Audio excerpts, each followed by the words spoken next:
Welcome to How I Grew My Practice, the podcast where health professionals share the behind-the-scenes stories of how they built a thriving practice. Each episode will uncover surprising challenges, victories, and life lessons learned throughout their journeys. Let's get started. Back from Memorial Day weekend, welcome to How I Grew My Practice. My name is Alec Goldman. This is a podcast sponsored by NextHealth. Today, we have the dental world's very own Dr. Lorne Lavine. You guys may know him as the digital dentist. Dr. Lavine, how's your weekend? How are you doing? Thank you. It's a pleasure to be here. I had a great weekend. I live in the LA area, but we, some family, we went off to Colorado for a few days, did some hiking, had some good food, went to a Rockies game. So I'm rested and ready to hit the ground running as I usually am at the beginning of the week. Sounds great. I mean, what's a better way than to hit the ground running to talk about 3 steps to protect your office and avoid that $100,000 mistake? Obviously, we're extremely lucky to have you here. And I know that you know a whole lot about running successful practices, a whole lot about HIPAA. I mean, there's so many topics that you and I have spoken about at length, even dating back to doing marketing in a recession a year ago. But today we're here to talk about data protection. And I first wanted to ask you the question, why was that the topic that you wanted to discuss today? Why is it so important, as of May 30th, 2023? Well, I think it's been important forever, but certainly COVID brought this to the forefront. Pre-COVID, people had heard about ransomware. We'd seen some data out there, some news reports. It completely took off. And part of the reason for that is that people weren't in their offices anymore, but they still had to have the offices running, and you just didn't have the same level of being able to really monitor what was going on in your practice when you're working remotely. And we just, I'm not a black market expert, but what I've heard from many people is that there is nothing more valuable on the black market than a patient record. If you think about it, it typically has the patient's name, their date of birth, their phone number, their address. Oftentimes it might have copies of their driver's license, credit card information. It's just got a trove of valuable data. And the unfortunate reality is that over the last number of years, the number of ransomware attacks, the number of things that we see out there has increased exponentially. So we think that this is as good a time as any to kind of reevaluate what are you doing to protect yourself. Because I think most dentists would agree that there's nothing more valuable in your practice than your patient data. I mean, everything is there, your schedule, all your billing, everything's there. If you lose that, it's pretty much game over. So I think it's critical that offices have some type of plan in place to protect it and to be able to recover if all else fails. So we've had a number of folks just so recently coming on to the show talking about kind of the 1099 employee and being able to create and leverage office staff who may not necessarily work in the office in kind of the, I don't say new, but certainly the shift to having a more digital office where a lot of the repetitive tasks that were once thought to must being performed within the office are now online. But to your point, that means that more interaction around patient data, records, information is also brought online. So there's a lot more data to protect. So when you and I were chatting before, you're saying that there is a 3-step process to ensure that an office remains and stays safe. Can you tell us a little bit about that 3-step process? Sure. So when we can get into the specifics from a large, 30,000 foot view of the whole process, think of it kind of like a funnel. You've got, tons of all this really bad stuff that's attacking your practice, attacking your network. What you want to try to do is narrow down that funnel, really limit what can get through and be able to deal with it. So the first step in the process is trying to prevent it from getting in. It's that old adage that an ounce of prevention is worth a pound of cure. I think in this case, it's worth like 10 tons of cure. The best ransomware, the best malware infection to deal with is the one that you never got in the first place. So, steps to try to limit what can actually get into your network.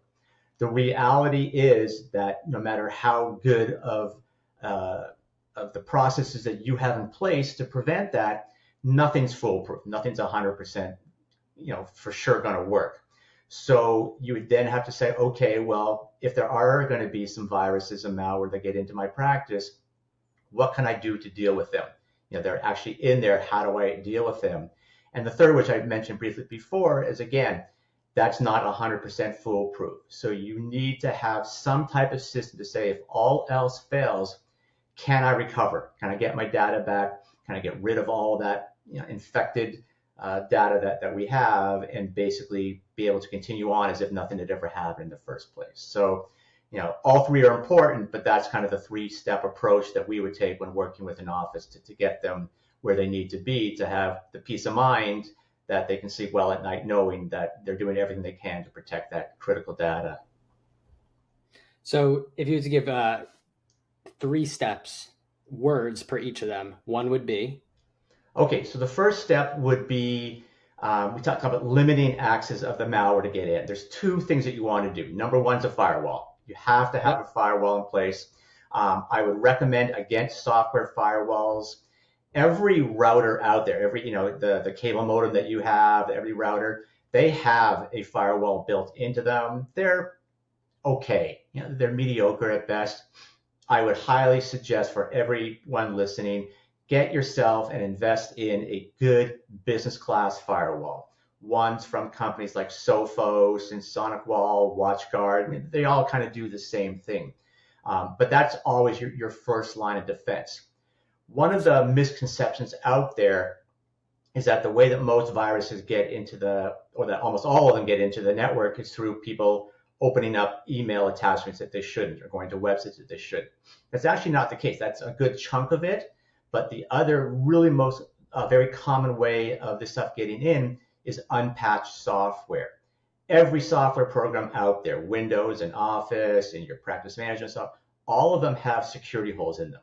And the companies that make the software are constantly releasing patches. We call it patch management, where you have to patch it. And you can do it automatically with programs like Windows and Office. We don't typically suggest that. We want to have more control over it. A lot of IT providers are what's called managed service providers, or MSP. That's one of the things that I do.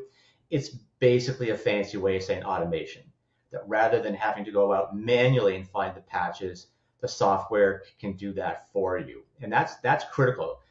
You always want to be on top of that. And one of the questions we get from a lot of people is, well, does HIPAA play a role in any of this? And that's a perfect example of it, because there is a HIPAA law that says you have to do patch management. You have to keep things current and up to date.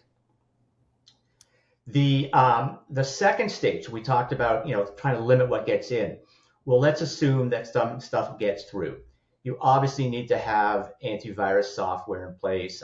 I'm not a huge fan of the ones built into Windows. It's called Defender. It's okay. It's gotten better over the years. We would certainly recommend something a little more robust. Programs like Emsisoft, Trend Micro, Kaspersky, that they're all decent. All of them will tell you that they do a good job against ransomware, the viruses that lock your files. That hasn't been our experience. So we typically would recommend supplementing that with ransomware specific software, ones like Intercept X or Hitman Pro. Hitman Pro and Intercept X are owned by the same company, by Sophos. So they kind of do the same thing. The challenge with everything that I've talked about so far, the firewalls, the patch management, the antivirus software, is that many of the ransomware and other types of viruses that are coming out are what we call 0-day, meaning that they're so brand new, your firewall, your software doesn't know what to do with it. It doesn't recognize it as a virus. All viruses use what's called signatures. It's kind of like a little piece of DNA that tells your software, hey, this looks kind of like other viruses, so we know what to deal with it. That's not the case with 0-day. So the newer way of dealing with this is something called application whitelisting. We use it for our clients. It's called Threat Locker. I guess the best analogy I can give you is think of, let's give you an analogy. So you heard that there's a private party in town. It's got a lot of movie stars and sports stars, and you decide you want to try to crash that party. And you get to the front door. There's a very large bouncer with a very small list of names. basically you ain't getting in. That's kind of the way that application whitelisting works, is that we create a list of all the approved programs, all your practice management software and image software, and everything else that's running on your network. That's all good software. At a certain point, we flip the switch, and if any program tries to run and it's not on that approved list, it gets stopped in its tracks. All viruses, ransomware, they're all just tiny little programs, just a series of instructions that tells the virus what to do. In the 2.5 years that we've been installing application whitelisting for our clients, we have yet to see a single virus. So, not that I would ever say, hey, just get this one thing and you're done. We still want to have that funnel. We still want to have those multiple levels. But, if you had a very, very limited budget and said, hey, there's only one thing I can do, what should it be? It would be this, because we haven't found a single virus to get through. That being the case, now we get to step 3, which is that just because I haven't seen it yet doesn't mean it won't happen. The day will come where these viruses will find a way around application whitelisting. So for those offices, and for every office, we always recommend that you have a really good backup and disaster recovery system. The local backup should be an image of your server, which is basically a snapshot of the entire server that you can virtualize, so that usually within an hour or two at most, you can have an exact duplicate of your server up and running if your server goes down. That's not going to help you if the backup got hit with a ransomware. Not going to help you if there's a fire or theft or flood or anything like that. So you really should have something off-site. We still have some offices that like to do external hard drives, take them out of the office. It's a pain in the rear. Most people have better things to worry about. So we are huge fans of cloud-based, so that you get it off to the cloud as well. And that way the whole office can burn down. You still have a copy of all your data. It might take a little bit longer to restore from there because you have to download it, but usually you just need to download the practice management software, which is usually only 1 to 2 gigabytes of data. It's the images that take up all the space.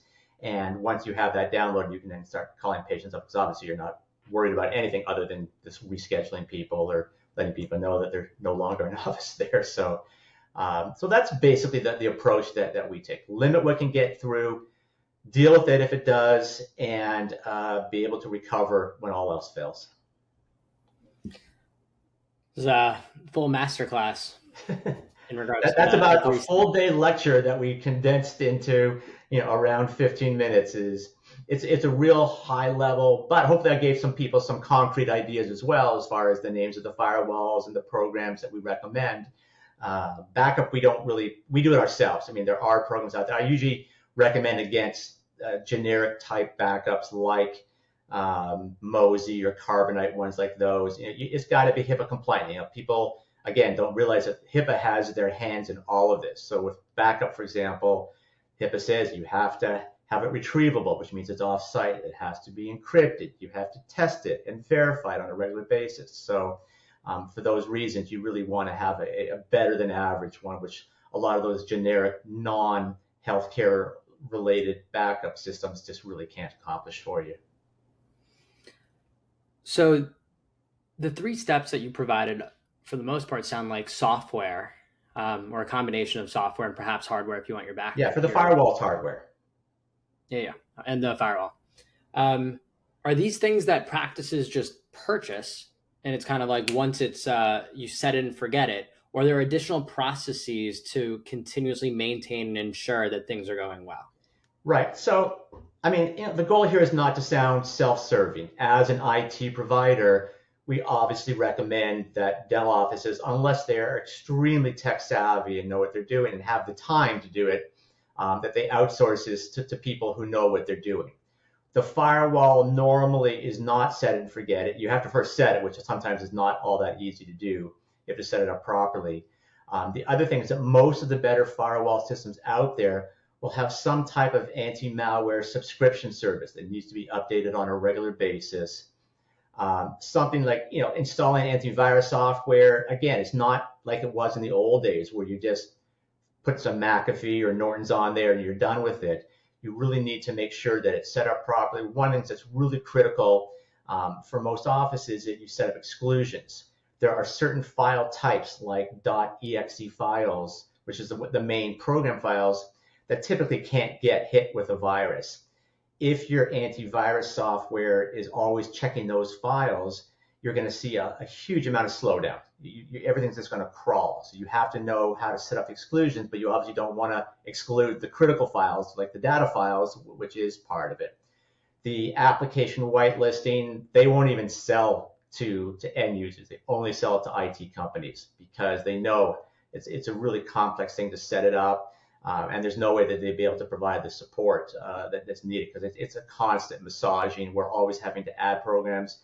Someone's an Open Dental user and Open Dental comes out with a new update. Our software is going to flag that and say, hold on a second, this doesn't look familiar, so it's going to block it. So then we have to go in, we have to approve it. We have to make sure all the other 350 of our clients also get approved for that software because other people are going to be applying that update as well. So as much as it would be nice if you could just throw this stuff onto your systems and not worry about it, the reality is that it needs, something like a backup. We monitor every day for our clients. We, every day of all those offices, we'll have at least 10 to 12 that have some type of error that we have to try to resolve. So, and that's a challenge for a lot of offices. You're sitting there chairside practicing dentistry. You really don't have the time to be able to check the backup, and if it went wrong, how do you know how to fix it? How do you read those error messages? Do you know how to test it properly? Do you know how to verify? Do you know how to document all that for HIPAA? It's just something that does require, basically ongoing and almost daily maintenance. Yeah, it is. It's a lot of technical, and it certainly sounds like one of those things where it's out of sight, out of mind. Where when it's not a problem, you're not really thinking about it. You're really thinking about the patient who's right in front of you, the service that they need, the care that your team needs to provide. So there's an additional question that I kind of have for you. Of all of the years that you have seen and really been assisting with this type of IT work, specifically in regards to data protection, what is the biggest, not to scare anybody here, but what is the biggest downside that you have seen from a practice? If you could share a story as to what happens when you don't protect yourself. Yeah, so I have a not great backup story to tell you. So the way that we do our backups, as I said, we do everything cloud-based, is that there's two parts to that backup. There's the initial backup, what we call it like the base image, the base file.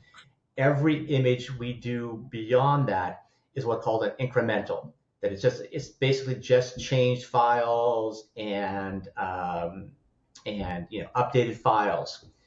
For when someone has a lot of data, what we would typically do and had done in the past, we would send them an external hard drive. We'd say, go ahead and put we're going to go ahead and put the initial backup on there. We'll do that for you remotely.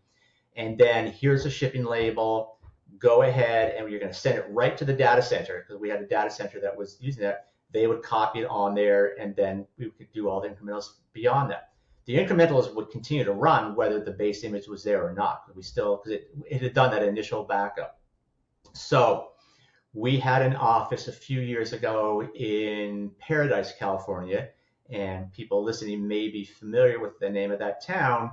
It burned down completely, like the whole town. Just there was wildfires. I think it was 2018, 2019. It was around that time. The whole town was just wiped out.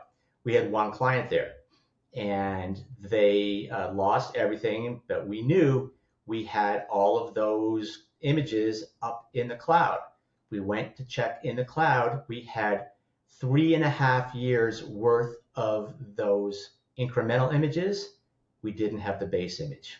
You cannot restore the incrementals unless you have the base. They still have the server in the office. It was fried. We sent it to a data recovery place. There was nothing they could do. They lost the data. We lost all the data. It changed how we handled base images going forward, that we decided to do all of them remotely, that we were going to have full control over it.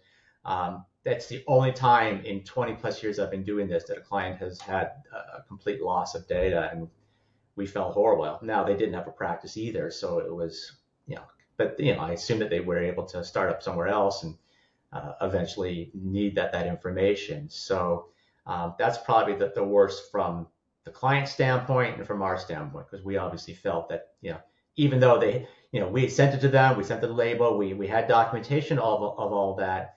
That doesn't help in that particular situation. We're not going to say to the client, oh, by the way, this is on you because you forgot to send it back to the data center. We should have had a system in place to be able to monitor if it had been done or not. So hard lesson, but a valuable lesson.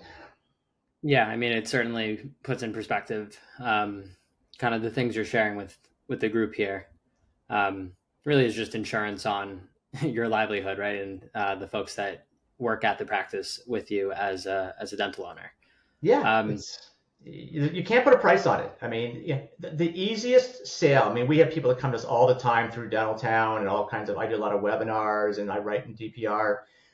The easiest conversation that I can have with a client is someone that's lost data, that didn't have a backup, or they get hit with ransomware and they couldn't restore from it because they are ready. They know what they went through to try to recover their data, and they never want to go through it again. So we hate having to get to that point, but like I said, it's usually a very quick conversation. What do I need to do? I tell them, great, sign me up.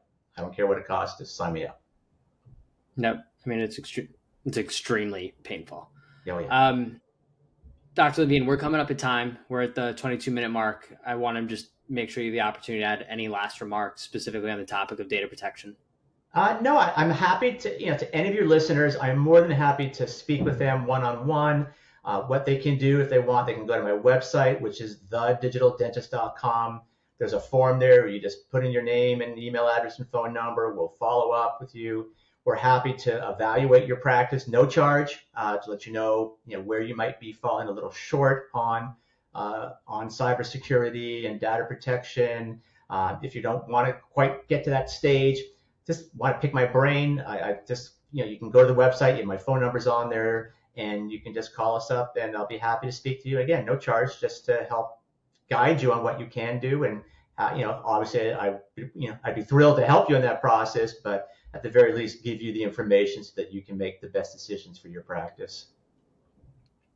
Dr. Lavine, thank you. And for everybody listening, listen, part of the reason that we started this podcast is not, it's really far to be salesy. It's to connect everybody in the community with one another. Dr. Lorne Lavine is an expert when it comes to data protection, IT. And I can tell you, that phone call that you're making to him, it's not for the purpose of anything salesy. It really is, if you want to pick his brain, ask a question about your cybersecurity setup, it really is a free audit. We have tons of partners that we work with who do similarly with marketing, and it's just trying to connect everybody together to really push everybody's practice forward and find ways to grow together. Dr. Lavine, it was really awesome having you on the show. And obviously I know that there's a whole slew of topics we didn't get to today that you have. Yeah, bring it back. I'm happy to come back, Alec. We just scratched the surface. No, well, I mean, listen, synthesizing 3 steps into a single episode that's 15 to 20 minutes is very impressive. So we do appreciate it and certainly would love to have you back. Thank you. My pleasure. Anytime. Enjoy the rest of your week. Take care.